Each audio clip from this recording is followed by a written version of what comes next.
அதிகாரம் ஊடலுவகை. குறள்.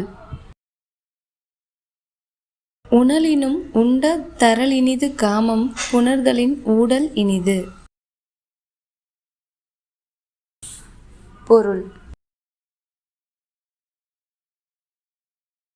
உண்பதை விட முன் உண்ட உணவு செரிப்பது இன்பமானது, அதுபோல் காமத்தில் கூடுவதை விட ஊடுதல் இன்பமானது.